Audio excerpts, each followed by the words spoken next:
And we're live on Crowdcast too. All right, so hi everybody. Yeah, please, your attention, please. No, I'm just kidding. Thank you so much for joining us here and out there on Crowdcast. Super thrilled to be hosting this reading tonight featuring Syd Staiti and Camille Roy.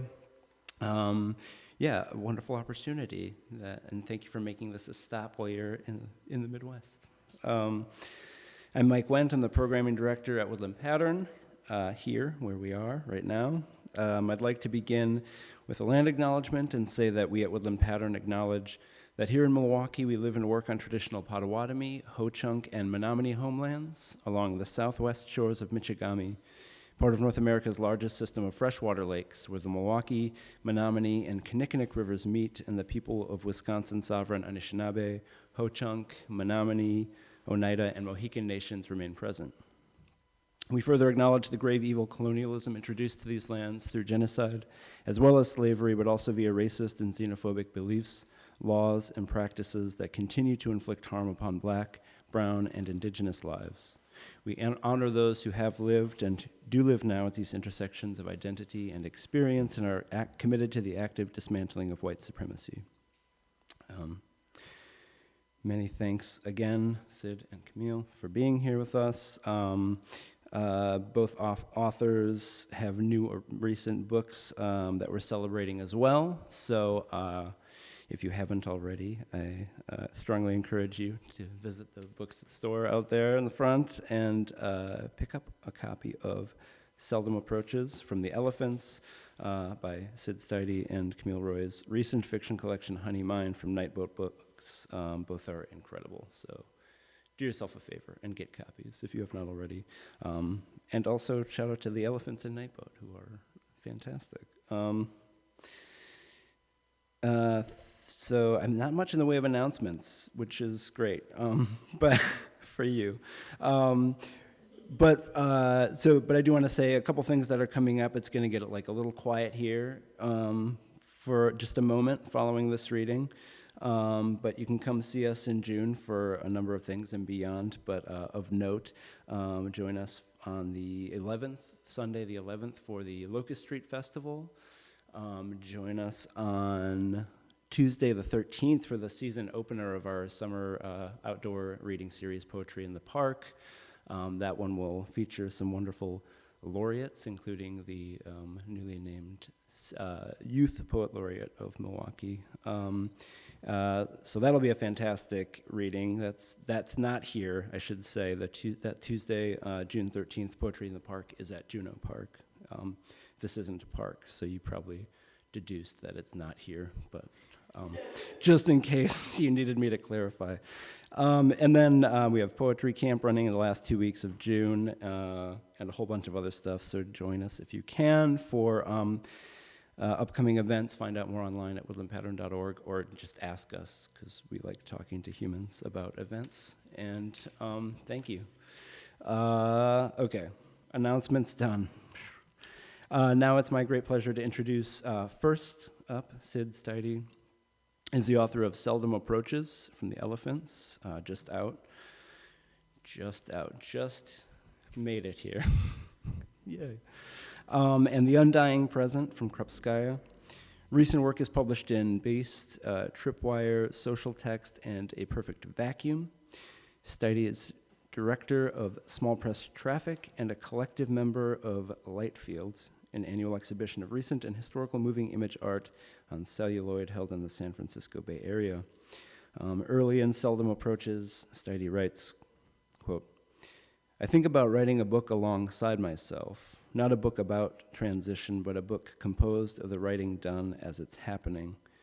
And elsewhere, another quote, "It is change that's the real marker of time.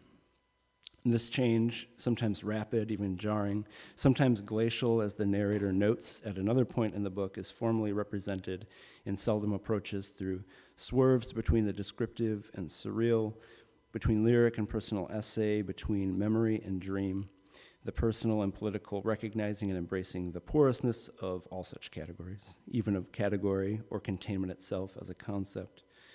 It can be disorienting as life, but also creates a book that is experiential, can be read through its textures as much as its descriptions and meanings, where, quote, the text is a bridge between the last thought and the next, and further, a bridge between one's own various selves and lives, and nearly all of it with the immediacy of the present tense. As Syd Staiti writes, quote, I materialize present moments so I can revisit them in future present moments. And how grateful I've been to have these present moments materialized, to allow this book to, once again, borrowing from Staiti's narrator, quote, move through me, trusting that some of its bright debris slipped into my system. Please welcome Syd Staiti.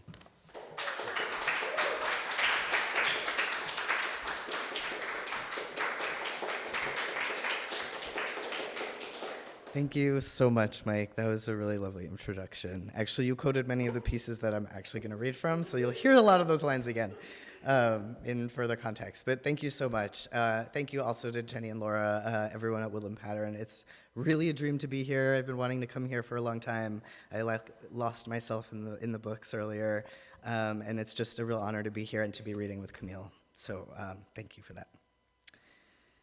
I'm going to read from little pieces of the book kind of throughout, just going to dip in and out.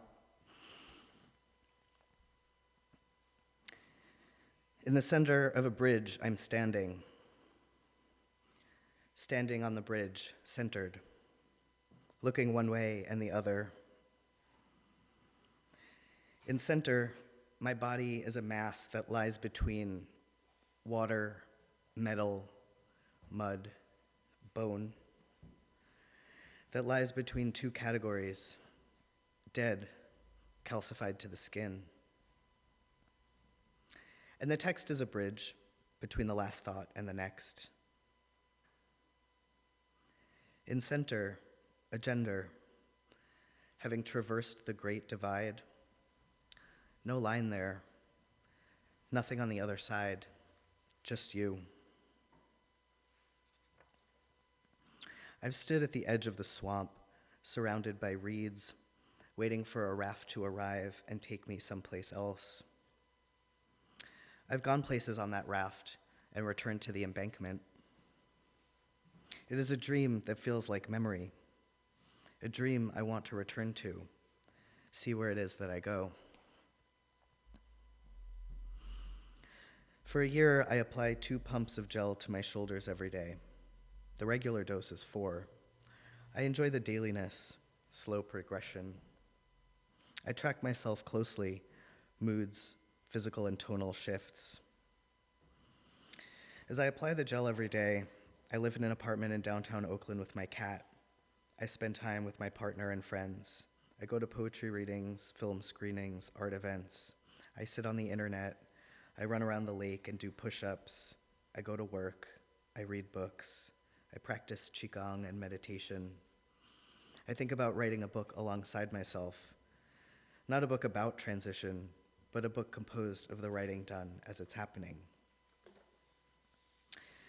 At the time of writing this, I write, my body contains both poetry and prose, like a book of dreams, which is akin to dreams, in that the space-time of its reality is parallel in place to here.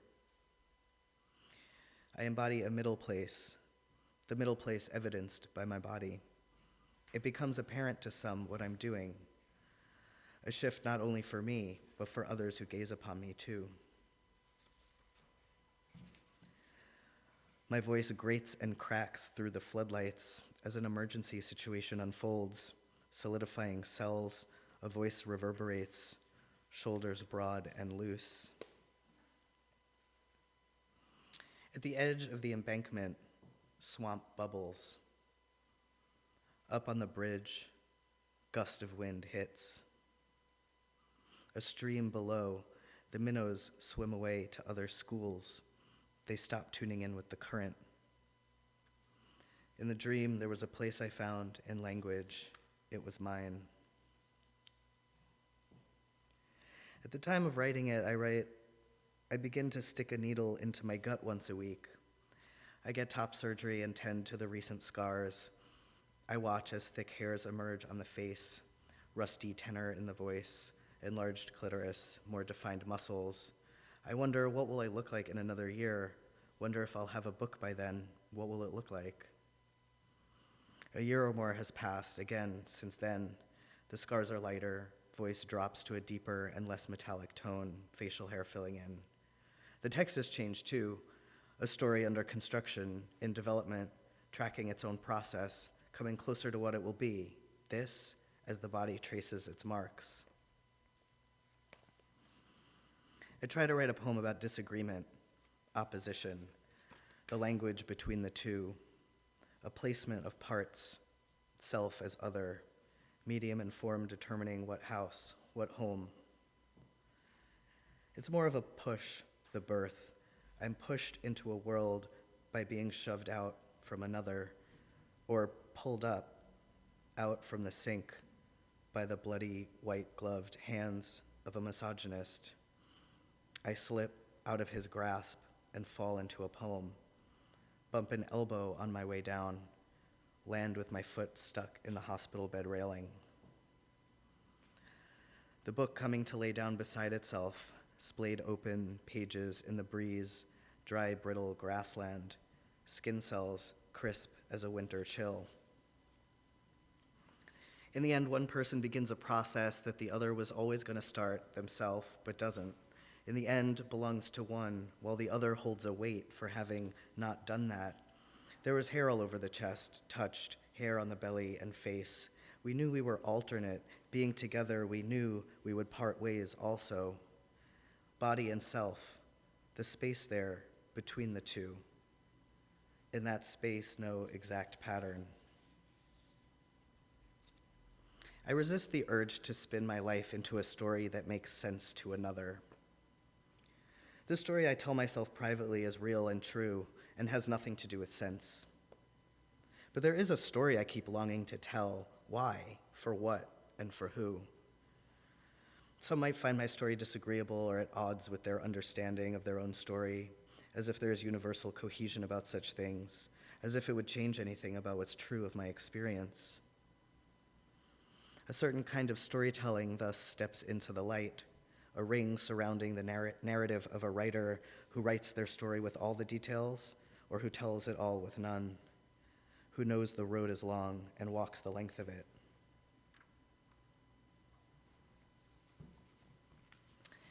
I have a pretty bad memory. I spend a lot of time thinking about it. If I had a good memory, I would probably not think about it so much. I wonder what causes my bad memory. Trauma, forgetfulness. A partner might correct me about my timeline, or might say, "We already talked about that, remember?" I remember things in my own way, like the quality of light in a film, or the specks of truth at the core of a story instead of what happens on the surface of the narrative. I might read an entire book and have nothing to say except that it was good, because I felt it was good. I felt it, but I didn't think about what to say about it. I just let it move through me, trusting that some of its bright debris slipped into my system. I've been writing in journals off and on for most of my life. Nothing spectacular, just narrating events of the day. I don't do this as if I'm a poet. In other words, I don't try. It's just me talking to myself. The journal writing has been useful for checking my memory. I scroll through a notebook from years ago and find myself confronted with a narrative that I believe to be true, but there it is, written in my own hand, differently. Or I come across something that doesn't change my perception at all, doesn't hold real meaning, just a remnant of a previous iteration of myself. I'm reminded by notebooks that although I've grown and changed, and the world has too, my thoughts from over 20 years ago remain similar to the ones I hold now. Not the details, but the overarching concerns. I start to think about what my next book could be. What if I came forward a little more, bared pieces of my life and experiences a little more explicitly? Why would anyone care about the details of my life? Everybody's got their own life to savor. Some might counter, why would anyone care about writing that obscures the details of your life? Readers are hungry for details of others' lives, driven by a kind of voyeurism that helps make their own life and these times more bearable. Some read others' lives because pieces of the story might resonate with their own, validating something they feel inside but haven't quite articulated, or that differ from their lives, and so offer new ways of thinking. Some care less about lived lives and relish a text's structure or shifts or style. Others might simply let the text move through them, allowing themselves to be speckled by its debris. In the year my book comes out, I write 30 pages of memory about the community park from my childhood for some reason. I try to map out the park in my mind, but there are just specks and mostly gaps. But it's the occurrences that stand out, like when the lifeguards at the pool all blow their whistles for everyone to get out because there's a turd floating in the water. Did anybody remember that? Yeah. Or at the playground, I'm on the seesaw with a kid I don't know. I can feel in my gut a distrust in him, but I don't know what distrust is or what a gut is, as in instinct, and whether I should trust mine. I'm afraid he'll jump off the seesaw when I'm way up at the top and not ease me down or use words to say, let's stop now and level it so we can each take turns getting off. Each up and down we go, he's smiling and I'm smiling because I want to appear like I'm having fun, but I feel fear. Then it happens. He hops off and I crash to the ground. The memory wasn't written. Did it happen? How could I know? I didn't tell my mother, who was standing off to the side talking with another mother. Having few memories from childhood, I wonder, why do I remember this? Because it's preserved in my body, the impact as I hit the ground, and the lesson that I have something called instinct, and something else, something that lasts, something like shame.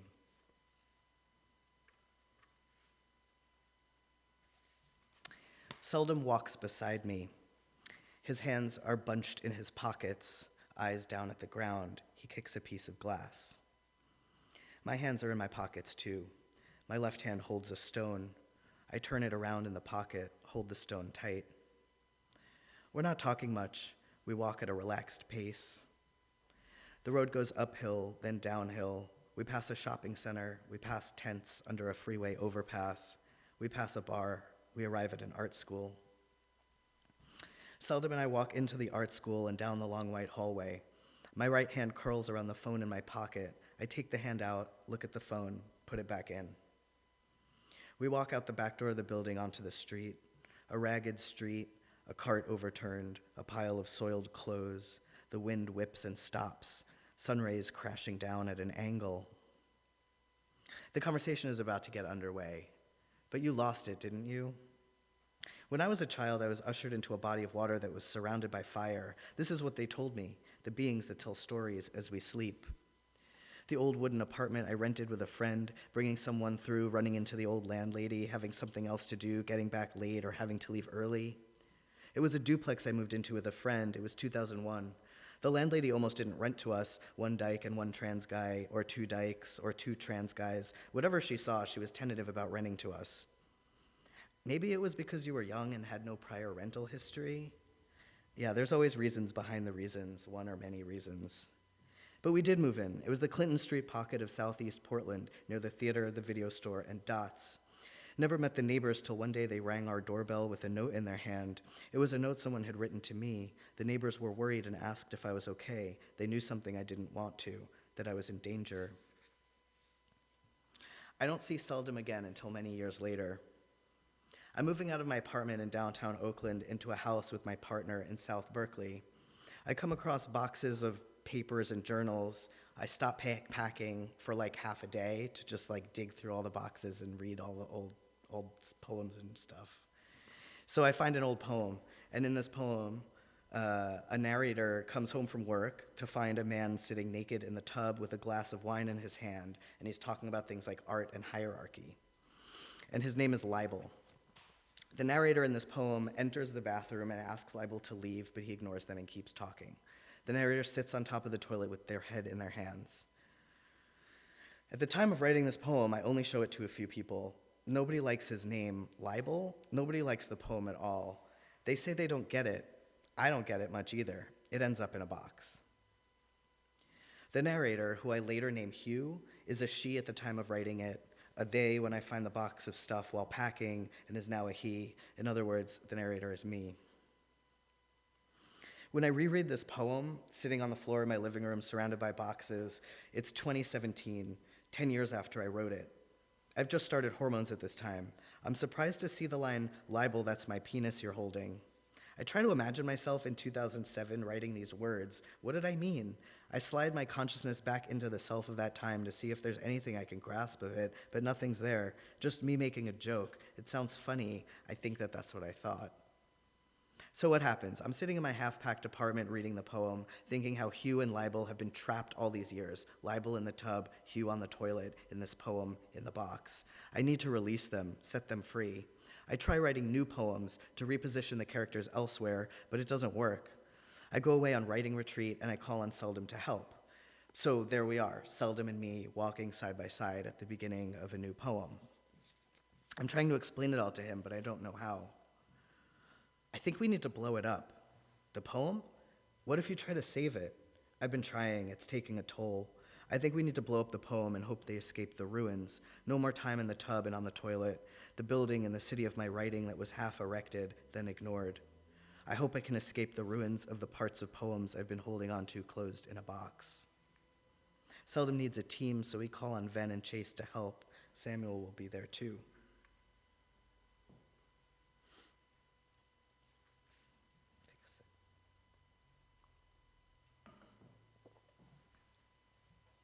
In 2017 and 2018, I write shards of poems beside my transition.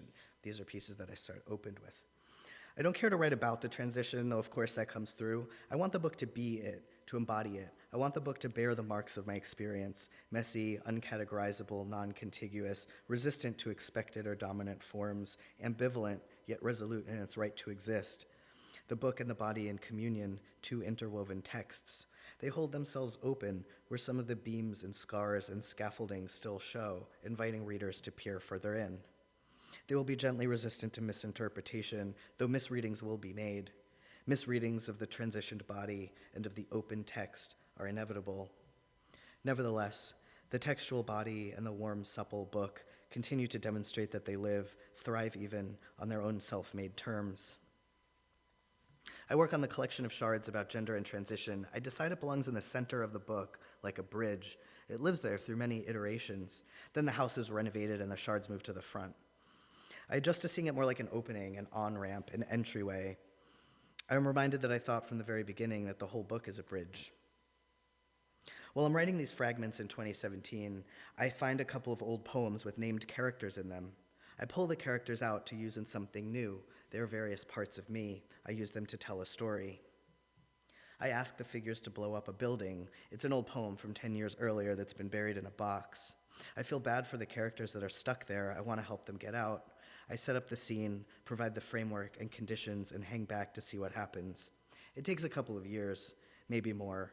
Eventually, the question of what to do about the building, the old poem, the trapped characters in a box, it gets answered another way.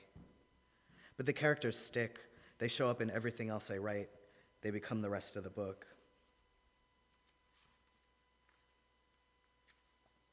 There's a cave at the top of a cliff at the edge of the ocean. Meet me there. I've never been before, but I'm on my way now to meet you. Hugh leans over the side rail, looking down at their clasped hands. They take a long, deep breath and let it out, returning from the memory to the present. Something in their body is buzzing like an electricity that keeps them connected to the beyond.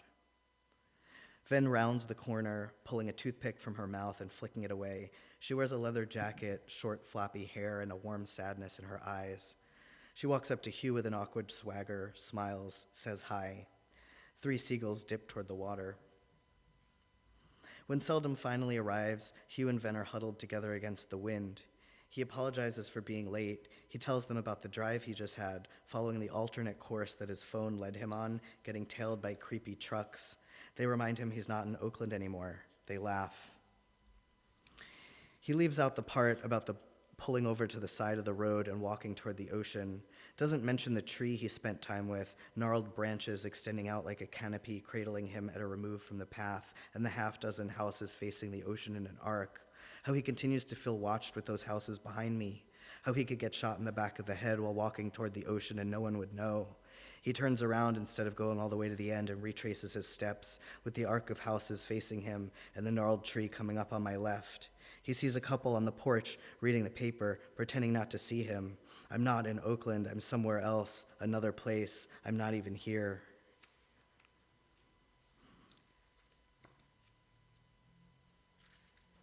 It's time, they say. I climb on top of a tree stump. Figures emerge from the brush to gather around and watch. I stand tall and straight as a vertical line from ground to sky. I speak, but what can I say? Seldom walks over, dragging an axe along the dirt. The cave howls at my back. They're watching. They want to relish the moment. When it's over, they'll enter the cave and write the script. Fuck each other all night in there as I open my legs for a new kind of emergence, going inside instead of coming out. Seldom takes a decisive swing. He strikes at the top of my head, a single downward motion, a crackling sound like shredded pieces of wood I splinter. One and Null, two sides borne into the dirt. Null falls to their knees coughing. One rolls on the ground and curls, each attached to the other with cords pulled by someone else. When one grabs at a tube, Null whips it at the onlookers. When Null sings in a hum, one's vocal cords vibrate. Driving miles on the coastline along a ridge, one never finishes the sentence that dangles. From the cliff, a string of words hang where you can find them. If the story needs another ending, climb the rock to a new string and grab it. The building is starting to disintegrate. We are going to let it be so. Coasting through the streets of the village, after writing something that wanted to show up in a certain way but didn't, after I sat myself down on the curb and wondered how I would ever come to write about myself in this way. And Seldom says, how the building comes to be the story we tell through your window. Thank you.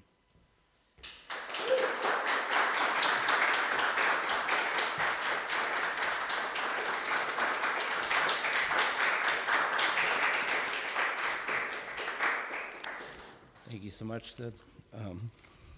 That was fantastic, and nice to hear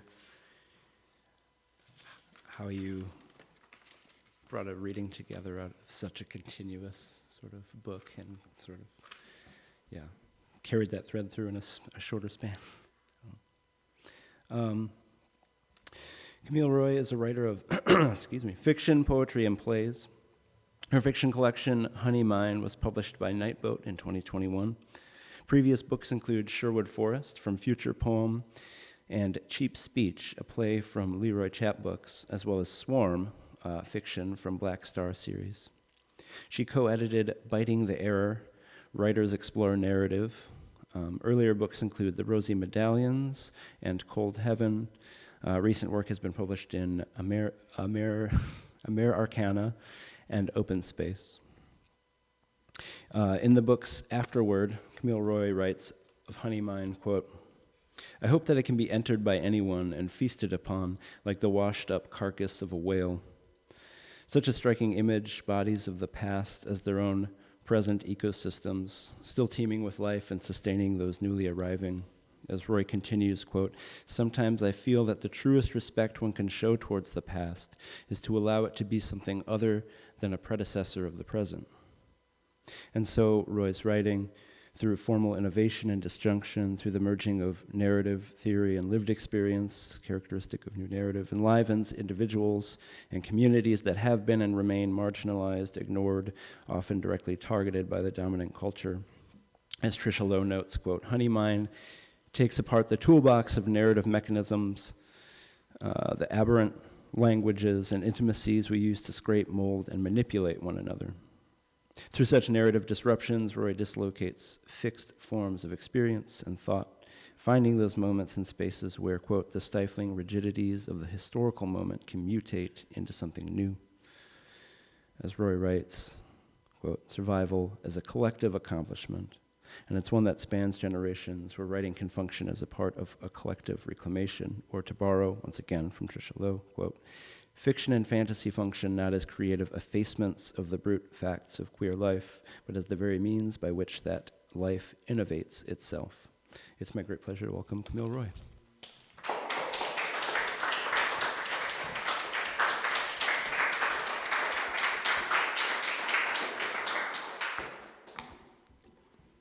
Thank you. I've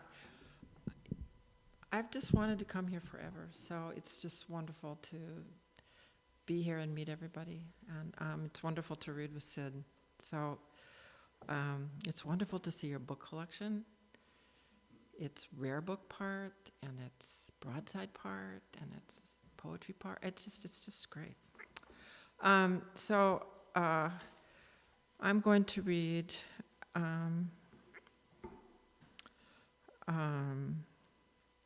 from the beginning of the book. There's 4 letters called the Agatha letters, and I think I'm going to read 3 of them, if that's not too long. We'll see. It's like 25 minutes. Is that about right? Okay.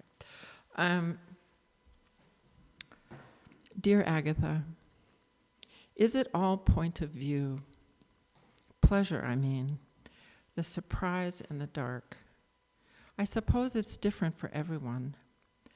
To Camille, it felt empty and fresh, because she was. She left words out. It wasn't only that she was new at it, sex. It was the business of settling into the body, the one which had arrived with its equipment of muscles and tits and hair about 6 years earlier. It felt helpless and vivid, but also sensational, a big place, accented with childish gestures, a stadium. Was it possible that her body felt like a stadium? It took getting used to, which was what she was doing, at her own pace, with minimal use of unfamiliar vocabulary. After dinner on the living room couch, as the roommates swirled in and out, Dusty would say it for a tease, sex. That word again, slyly reaching into Camille's ear. Camille couldn't stand it. Her fingers butterflied onto Dusty's mouth and pinned those offensive lips together. Dusty protested with a firm shove, flopping Camille off the couch. Then she fell on top, so the dumb thumbprint of her hip bone prodded Camille in the abdomen. A surge transfixed them both. Mutant permission. Girlishly, Camille threw open her legs, clasping Dusty around the shoulders. Camille felt like a slab of wetted marble, so fucking lavish. The roommates stepped over them, as though ignoring evidence of a slaughter. Dusty was the whiplash who connected Camille's pieces. Camille was Dusty's little hole through which events streamed. Wordless, in other words. Kisses leapt out of her throat, scribbles leaked from the fingertips. Her hand floated away from her body and covered Dusty's mouth to prevent any of those words leaking out. 1. What Dusty said was consistent with what Dusty thought. 2.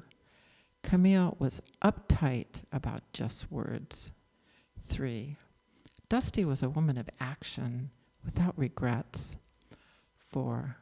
Irreconcilable differences. To get anywhere close to their state of mind, I need to empty out the story so that just the clean gestures of the young are left, brittle and delicious. They're nourishing secrets. Then I could claim that nothing mattered to Camille and Dusty except their alert twists through the warm folds of an old pair of sheets, soft as lambskin. But of course that's not true. Dusty had legal problems. After the massage parlor bust, her name had been on the front page of their small-town newspaper. Dusty's brother had seen the headlines and called Dusty's mother, who then locked herself in the bathroom and called Dusty. I can't believe you've been a prostitute, she wailed and broke down into bitter sobs. As a character, I want Camille to be just a little hole through which events stream. But she's never little enough. It's so awkward. Some words flare up from the page. That word whore, case in point, push it a bit, and it opens out into fields of degradation and crime, which can't be the whole truth. How can a story be true when it's situated inside distortion? Camille was an escape artist inside language. The trick is not getting caught. This actually works well. The only problem is that you erase your past as you go. I reflected on this the other night as I was driving home, past a long line of dark warehouse doors and tiny pitted alleys. By the middle of the street, I drilled into one of those states where this was the only street. The beginning and ending of all streets hung motionless around me as each instant peeled off and fluttered soundlessly into the past. Then I noticed two women standing at the curb. They were sheathed in gleaming bodysuits, and crimson and yellow boas were piled in snaky coils around their necks. They looked like Vegas showgirls, poised to step into a limo, bigger than life, confident in their glittering details. They surprised the darkness. That complexity has always been captivating for me. It's not all the ostrich feathers at once, but each separately, that charms me, and then my brain starts to fizz. But I was driving. I had to look back at the road. The feeling had a metallic aftertaste. Otherwise, it was just synapses firing according to some schema I'd stored. It didn't add up to either pleasure or pain. Is this melancholy or something more inaccessible? I think of chunks of my past as pieces of brain chemistry. It accounts for how alien they feel while still being tender. They have moved entirely out of language into something else, the folds and fissures of this thing I carry around. Luggage between the ears. This story is coming from brain tissue, and that makes it alien and intimate, even to me. But I'm writing it, and that means I'm taking experience through the fake death which follows artificial life. To me, writing doesn't feel like an act of the imagination. It's more like the sedimentary traces of that act, a kind of cleaning up after the fact. That's all right. At least I can accept it. But then I'm stuck with the question of what gets made when words are piled together. This paragraph, for instance, I think it's a dwelling place for a kind of ghost, one who whines, craves visitors, is erotically frustrated, into this eternal present, which is eternal because it never arrived in the first place. The hapless reader stumbles, turns around in confusion, then crashes through the rear exit. Reading is a kind of crashing through meaning, as the ghost is my witness. The past sags into ghostliness. I prefer syllables on account of what they do to you, Agatha, my dear reader. How they rub your eardrums like tiny rags. All your drums are so clean now. That's how we stay in touch, at least in theory. But I'm getting away from my story. To be honest, I'm uneasy with it, especially the hunk of girl love in the middle, steaming and sweet. Camille and Dusty embarrass me. Does the world need more lesbian corn? A writer friend of mine told me definitely not. I think he was being cruel. It wasn't a romance. It was this. Camille had risen out of teenage social death like a swamp thing, long hair in knots, her clothes still smelly. As she was still relearning how to wash, to eat, to talk, she found this girl, Dusty, who had a body like a silky blade, who was paramilitary when it came to shooting off her mouth. Dusty seemed like the sheriff in an old Western, who for obscure personal reasons had taken up a life of crime. Dusty brought honor to the wrong side of the law. For Camille, it was like stumbling into paradise. She had found her flowering shrub. Yours always, Camille.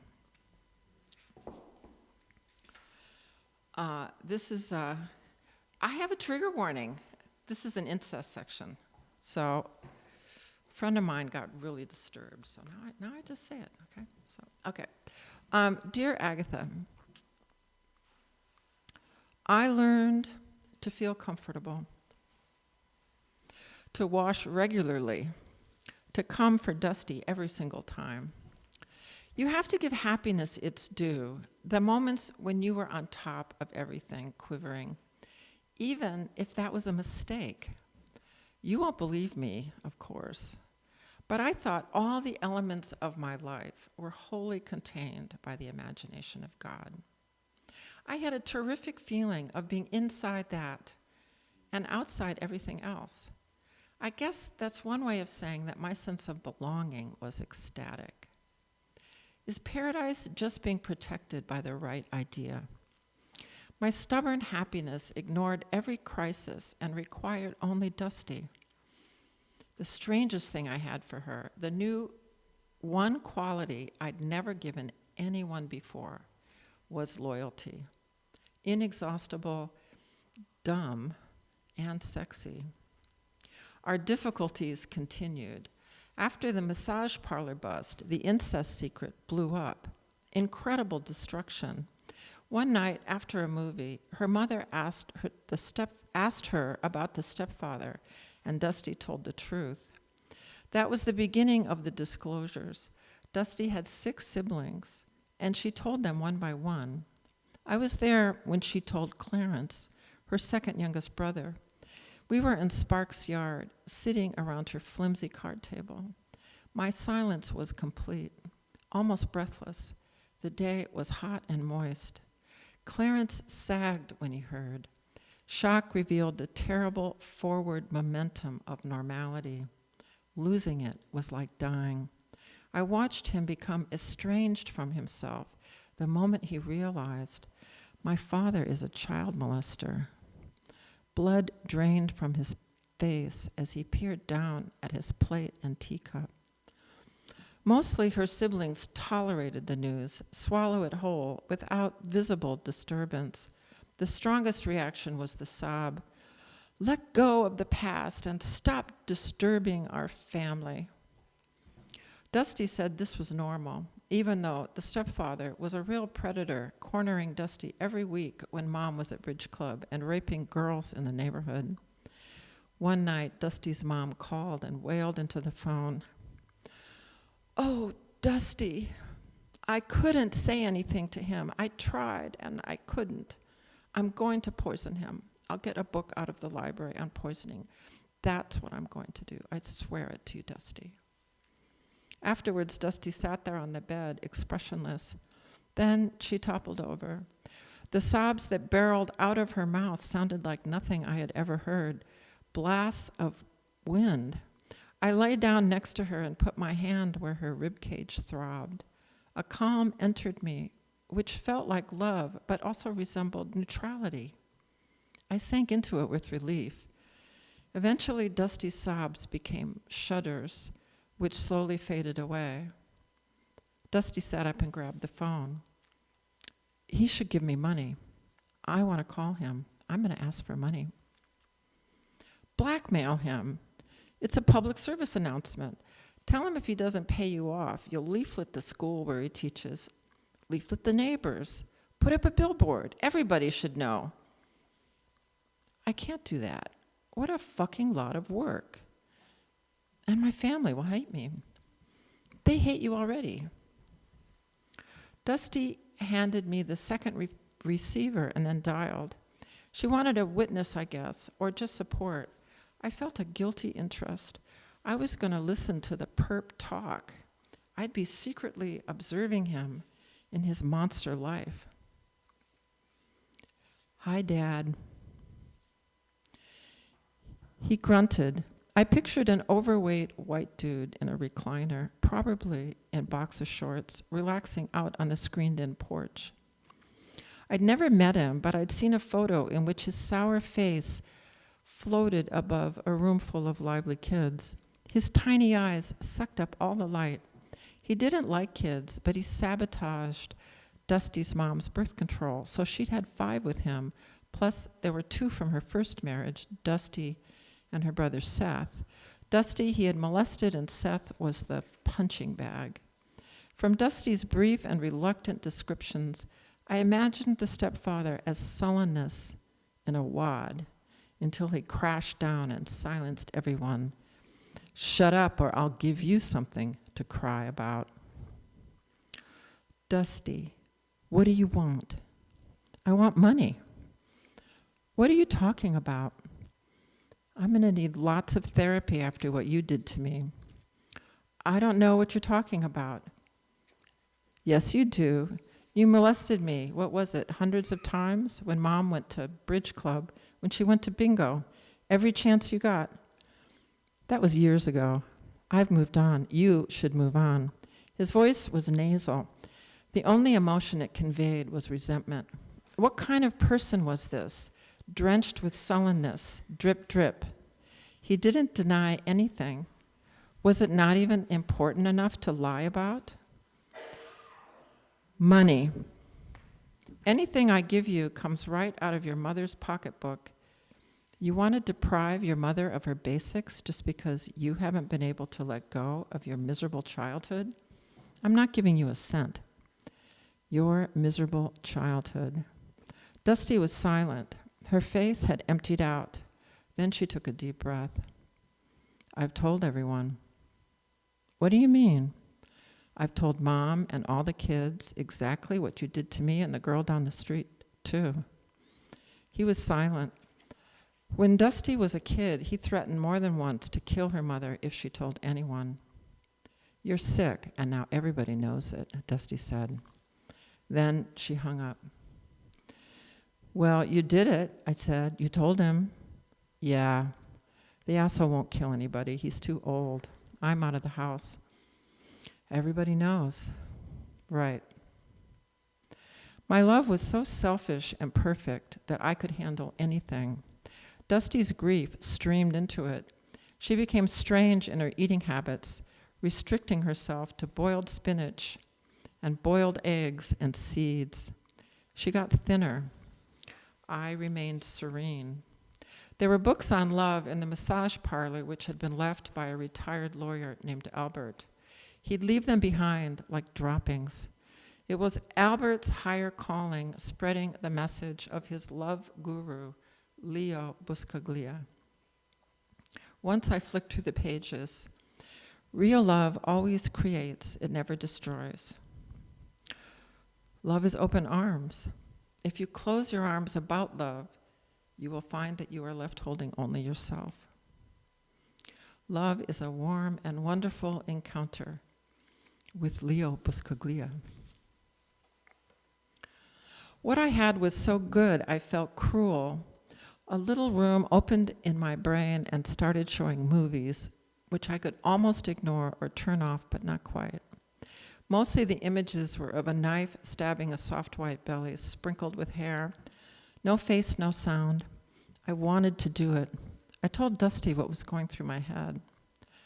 Life goes on, even for psychos. My problem is not your problem, Dusty said. But if anyone could kill him, I could. I'm the one. Listen, said Dusty. I have a sense of justice, so shut up. It was true. Dusty preferred justice like some people prefer the color yellow. It seemed arbitrary, but there it was. I walked around just doing my business, and sometimes the movies played, and sometimes they didn't. It made me feel like a somewhat abstract personality. Still, my love thickened its root. It stunned me. I was so happy. Love, love, love. Sincerely, Camille. One more? Could I have one more? Okay. One more. Okay. Dear Agatha, mostly I remember the people. Brandy, for instance. Brandy was the one who led everyone right into trouble when it was festive, like discovering money.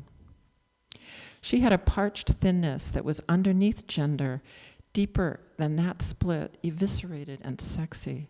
She was Peter Fonda, incarnated as an elongated girl.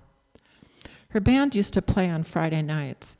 I picture her as I write this, Brandy on the bass guitar in a dark corner of the stage, wearing a pair of mirrored aviator shades that she swore were vintage 60s.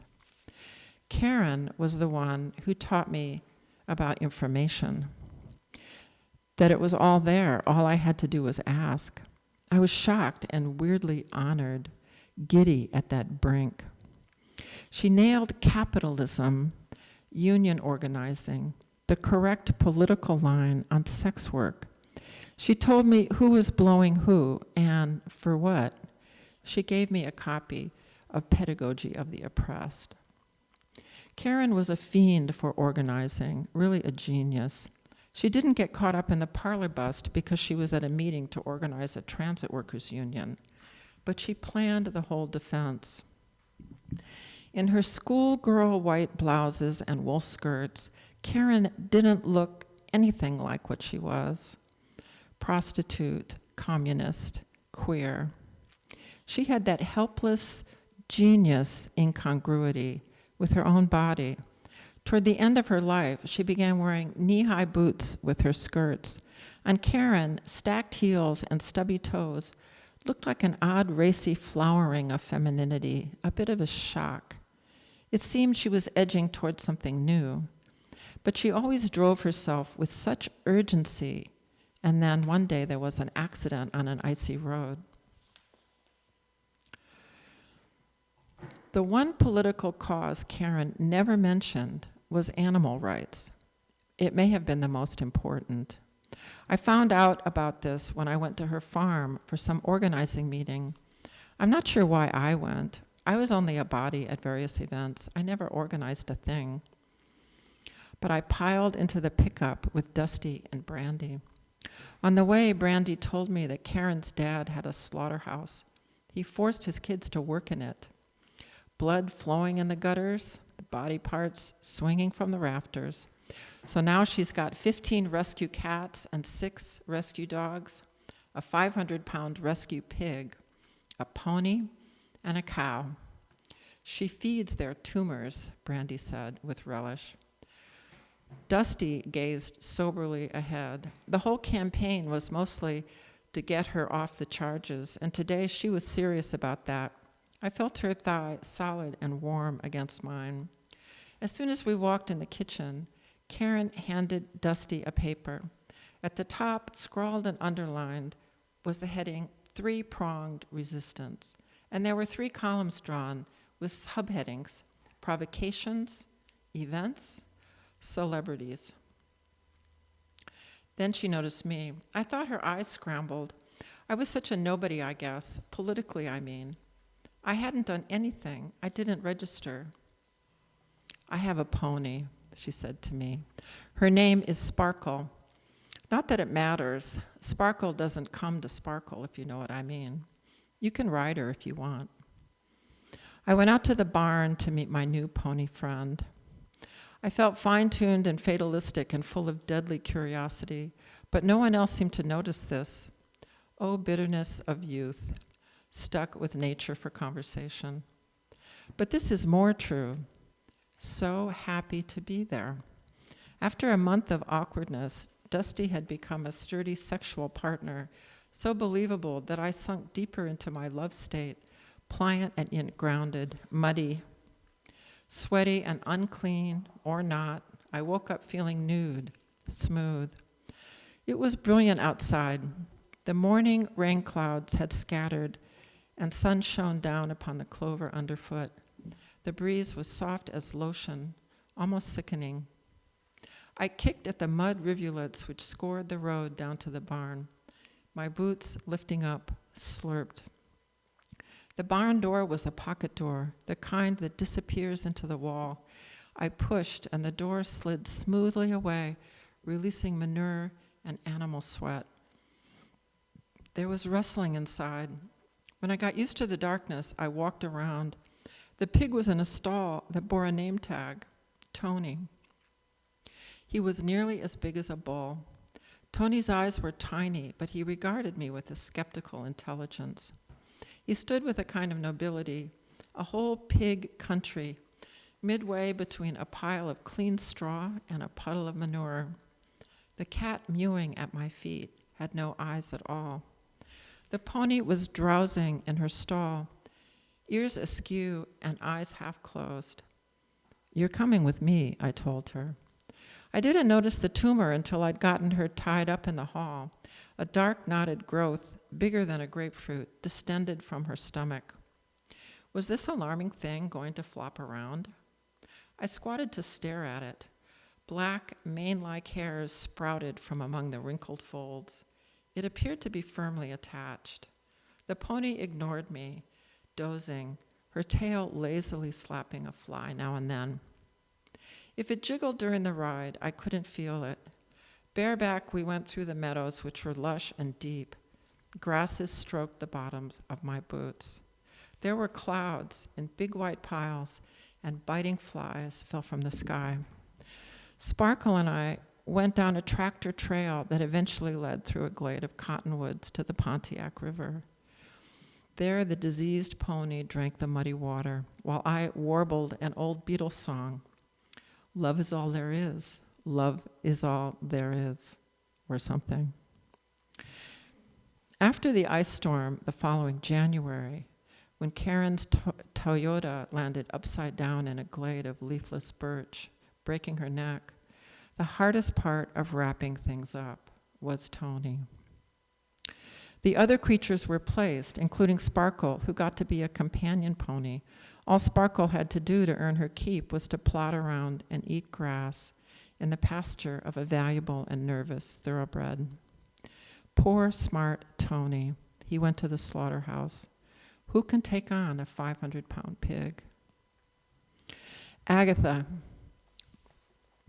I picture you laying this letter flat upon the plank table in your screened-in porch. It's destined for the pile at the back of a desk drawer, but you will read it thoughtfully as you sip tea from a steaming little cup. To your right is a stone teapot, flecked black and white granite from the quarry near Northgate. What odd quarryman was moved to make that for you? You flavor your smoky tea with dried elkberries and garden mint, which you particularly savor during a fast. Don't tell me I'm wrong. Our tastes differ. I've taken that into account. You rest on the verdict of your experiences and have chosen restraint, whereas I walk around on mine like a fly on the screen, dazed by the heat. You see, Agatha, our livelihoods were more lively than substantial. Being a criminal is hard work. I can love that time only in retrospect. I have a photograph of Camille in which she leans against a brick wall, her eyes closed. She's wearing a knit cap in summer. I know she's got a strange image of herself, flooded with disrespect, but it barely matters because she's got the coating of youth, that impervious rubber blanket. Do you think she's as beautiful as you were? I would say almost. True, she's a little thin, but that gives her a bony charm, oddly spacious, as though she's been gently pulled apart. That's something you might understand. Sincerely, Camille. Thank you.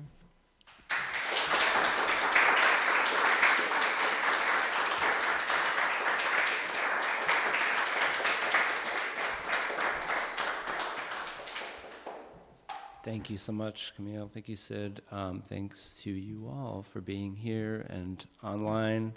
And yeah, those of you who are here with us right now in person, stick around and enjoy the good company. And have a nice night, everybody. Good night.